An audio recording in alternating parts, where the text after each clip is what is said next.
everyone and welcome back to another video on Abroad Unplugged. My name is Vishali and if you're watching me for the first time, I live here in the United States in Raleigh, North Carolina. I moved here 4 years back to pursue my master's from the University of Cincinnati. I completed master's in finance and right now I'm working for Duke University in Raleigh, North Carolina.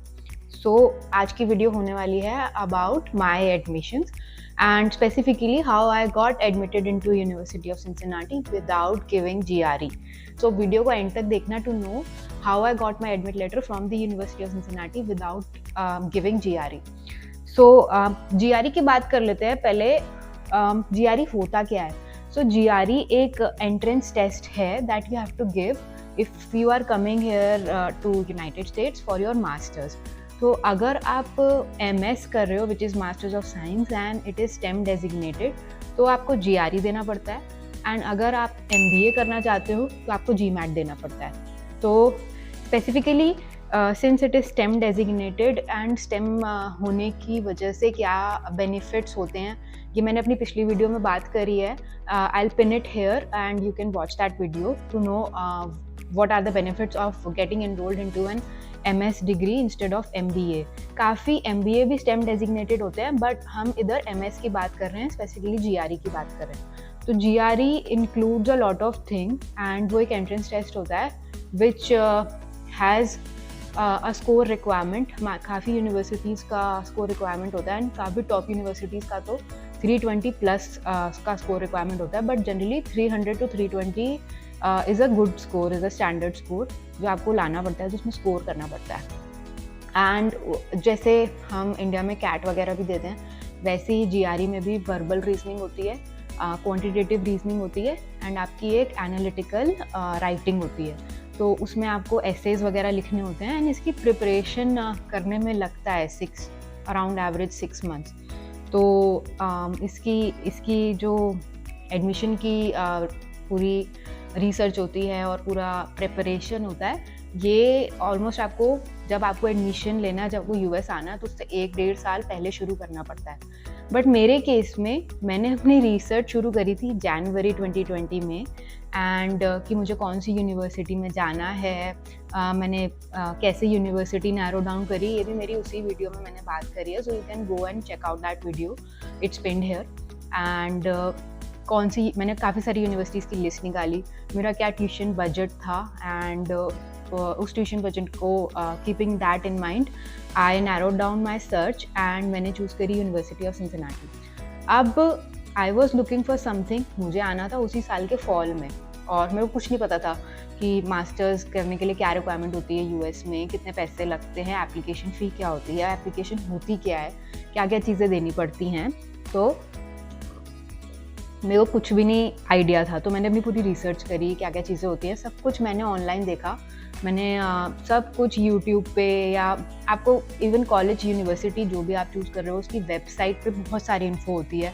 Even मैंने emails किए जो भी मेरे course के counsellor थे masters in finance के, हर college में मैंने ईमेल किए कि if I can get a GRE waiver and ये सब. तो काफ़ी यूनिवर्सिटीज़ में मुझे ये बोला गया कि एप्लीकेशन सबमिट करने के टाइम पे you will have an option to choose like that you want to apply for a GRE waiver and why do you think that you should get a GRE waiver. तो वहाँ पे specifically मुझे UC का याद है because मेरे को वहाँ से विदाउट GRE एडमिट लेटर आया. ओहायो स्टेट से गया था बट दोनों में आई थिंक सेम ही क्राइटेरिया था that I have to explain why should I be getting a GRE waiver. तो मैंने वहाँ पे लिस्ट डाउन करी अपनी चीज़ें एंड काफ़ी क्राफ्टेड रिस्पॉन्स मैंने बनाया.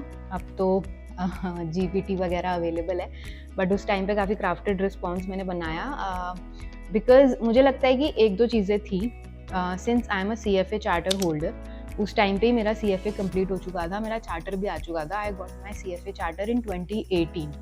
तो और CFA चार्टर आपको रिक्वायर्ड 4 साल के वर्क एक्स के बाद मिलता है. सो अगर आप तीनों लेवल्स कंप्लीट भी कर लेते हो तो आपने CFA तीनों लेवल्स पास तो कर लिए but you are not a CFA charter holder unless you complete the requirement of the 4 years of work experience which should be investment related and then you apply for charter, तब आपको charter मिलता है. तो मेरा CFA charter already मैं charter holder थी and then since 4 साल plus का वर्क एक्सपीरियंस था मेरा, अराउंड 5 इयर्स का मेरा फुल टाइम वर्क एक्सपीरियंस था इंडिया में। तो मैंने उसके बारे में लिखा। एंड मास्टर्स इन फाइनेंस की ज़्यादातर यहाँ पे यूनिवर्सिटीज़ की जो करिकुलम होती है, it's very similar to CFA। तो मैंने वो सब लिस्ट डाउन किया that I have already completed this, मेरा 4 साल 5 साल का वर्क एक्सपीरियंस है।